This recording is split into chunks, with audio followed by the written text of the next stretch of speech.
Salah satu di antara karakter muslim hebat itu adalah bagaimana setiap muslim ketika dia berkarakter di dalam kehidupan keislaman, keimanan, di dalam kehidupannya, mereka itu adalah orang yang senantiasa mengaktifasi pikiran mereka. Jadi mereka betul-betul mempergunakan pikiran mereka pada sesuatu yang sifatnya itu membangun produktivitas dalam kehidupan mereka. Pikiran mereka diasah pada sesuatu yang bisa menjadikan kualitas dalam kehidupan mereka. Ingat ya, pikiran itu sesuatu yang paling berharga dalam kehidupan kita. Salah satu perkara yang paling berharga dalam kehidupan kita itu adalah pikiran kita. Makanya sampai orang-orang yang telah melewati asam garam kehidupan sering berkata, hati-hati dengan pikiranmu. Karena sesungguhnya pikiranmu itu akan mencerminkan bagaimana kualitas kehidupanmu. Makanya disinilah kita mendapati di dalam karakter keislaman, di dalam karakter hebatnya seseorang di dalam kehidupan itu, dia mengaktifasi pikirannya. Dan dia mempergunakan pikirannya itu betul-betul di dalam sesuatu yang betul-betul produktif. Dan dia pelit terhadap pikirannya. Ketika dia betul-betul pelit, dia tidak menggunakan pikiran itu kecuali pada perkara yang dia pastikan pada perkara itu ada kebaikan. Jadi dia tidak jadikan pikiran itu menjadi sesuatu yang sifatnya murahan, apalagi menjadi tong sampah. Menerima setiap informasi gitu, walaupun informasi itu recehan. Yang sebenarnya dia tidak layak untuk memikirkan pikiran itu. Orang yang kemudian mereka itu memiliki sebuah kekuatan karakter, mereka bukan hanya menjadi orang yang memperhatikan waktu, sampai setiap informasi yang akan dia baca, yang akan dia terima, dia betul-betul memilih. Dan dia tidak jadikan bahwasanya pikirannya itu menjadi tong sampah untuk menerima semua informasi, walaupun informasi yang dia terima itu tidak membawa apapun manfaat dalam kehidupan dunia dan akhiratnya. Karena pikiran itu adalah sesuatu yang mahal. Pikiran itu sesuatu yang paling berharga, itu pikiran kita. Makanya perhatikan apa yang disampaikan oleh Umar bin Khattab. Umar bin Khattab itu mengatakan bahwasanya aslur rajul akluhu wa hasabuhu dinuhu wa mura'atuhu khuluquhu. Maka sesungguhnya Umar bin Khattab itu mengatakan di dalam salah satu quote emasnya Umar bin Khattab, beliau mengatakan bahwasanya manusia itu menjadi terhormat karena akal berpikirnya dia. Karena akal berpikirnya dia itu menjadi dia terhormat. Kemudian kehormatannya terletak bagaimana dia menjalankan agama ketika dia taat kepada Allah. Itu kehormatan dia. Dia taat, dia meninggalkan larangan. Maka akan menimbulkan izzah, akan menimbulkan kehormatan pada dirinya yang tidak perlu dibuat-buat. Kehormatan dan izzah itu dia peroleh dari rangkaian ketaatan ketika dia menjalankan agama. Kemudian Umar bin Khattab berkata, kemudian wa muru'atuhu khuluquhu, dan kemudian kewibawaan itu tergantung kepada akhlaknya. Maka kemudian disinilah kita mendapati bahwasanya ada 3 pokok penting dalam kehidupan seorang muslim ketika kita menyoroti, menjadikan perkataan Umar bin Khattab spotlight. Umar bin Khattab itu mengatakan bahwasanya manusia itu terletak dalam 3 hal. Akalnya, agamanya, dan akhlaknya. Karena pada dasarnya Islam itu ini. Bagaimana kemudian kita, pikiran kita. Yang kedua adalah bagaimana kita di dalam komitmen kita menjalankan apa yang diperintahkan, meninggalkan apa yang dilarang. Dan yang ketiga adalah akhlak. Yang kemudian kita akhirnya dapati inilah 3 perkara. Bagaimana komitmen kamu terhadap agamamu, bagaimana kamu berupaya di dalam akhlak kamu, dan bagaimana kita menjaga sesuatu yang menjadi asal muasal kehidupan manusia dengan kehormatannya itu adalah terletak pada akalnya, pada pikirannya.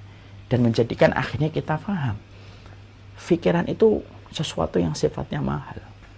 Makanya kemudian di dalam karakter orang yang betul-betul hebat itu apa? Mereka membangun aktivasi pikiran mereka betul. Dan mereka menempatkan posisi pikiran mereka itu menjadi sesuatu yang tidak sembarangan ketika mereka memberikan treatment dan maintenance kepada akal berpikir mereka. Makanya Masya Allah ya, kalau kemudian kita bedah lagi, apa yang kemudian kita ambilkan contoh dari para ulama itu? Para ulama itu, mereka itu memberikan treatment kepada pikiran mereka itu dengan luar biasa. Kalau saya membaca dalam beberapa referensi, yang pertama, para ulama itu adalah orang yang paling selektif untuk memilih informasi. Mana yang perlu untuk diketahui, mana yang perlu untuk diselami, dan mana yang tidak perlu diketahui dan tidak perlu untuk dimengerti. Ya, karena tidak setiap informasi itu perlu kita ketahui. Sebagaimana kata Imam Qurtubi itu memiliki sebuah quote yang bagus, ilmuhu la yanfa wa jahluhu la yadur. Bahkan dalam ilmu saja ada yang kategorinya itu kamu mengetahui tidak terlalu bermanfaat, kamu tidak ngerti juga tidak membahayakan kamu. Jadi orang ketika mereka berkarakter hebat itu tidak menjadikan mereka itu akhirnya apa? Menganggap semua informasi harus dia ketahui, dan ketika dia tidak tahu dia merasa bahwasanya itu membahayakan dirinya. Enggak. Tidak setiap apa yang berseliweran di sekitar kita.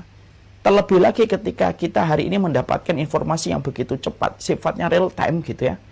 Tidak semua informasi itu perlu kita ketahui, dan tidak setiap isu harus kita mengerti. Tidak setiap yang trending kita harus paham, dan tidak setiap yang viral itu kemudian kita harus paham, kita harus mengerti. Kenapa? Karena sesungguhnya orang harus berupaya bagaimana dalam kehidupan mereka itu mereka betul-betul menjaga betul pikiran mereka, sehingga ketika dia disodori dengan berbagai macam hal, selalu kemudian dia memiliki saringan. Sebagaimana saringan air, yang akan dia pilih adalah informasi yang betul-betul bermanfaat untuk kehidupan perjalanan dia nanti ketika mati, dan untuk kebaikan dunianya, untuk setidaknya menjaga bagaimana urusan dunianya itu tidak berantakan. Hanya pada itu saja. Selebihnya kemudian dia tidak perlu untuk mengetahui semua perkara. Ya, tidak setiap hal itu kita mengetahui semua perkara. Karena apa? Hati-hati terhadap fitnahnya akal dan pikiran. Karena kalau kemudian kita sudah menyerap setiap informasi, yang terjadi apa? Kita menjadikan akal kita itu kayak tong sampah. Terima semuanya kita terima. Bahkan hari ini kita hidup pada satu kondisi sosial media. Kita ini dipaksa untuk terus menerima berita, dan bagaimana berita itu kemudian diwartakan kepada kita itu dalam hitungan menit. Kita baru saja ini, kemudian ini lagi. Baru saja ini lagi. Bahkan sosial media dengan aplikasi-aplikasi yang canggih yang sekarang ada di handphone kita, itu sudah membuat coding dan membuat satu bahasa. Setiap kita ngeklik satu, maka akan dibuat mutual yang sama, supaya kemudian kita tidak ada habisnya untuk kemudian melihat itu. Dan itulah salah satu di antara hilangnya kehebatan dan keistimewaan seorang muslim ketika pikiran mereka sudah sibuk dalam perkara-perkara yang sifatnya tidak memberikan manfaat. Kita tentunya harus pahamnya.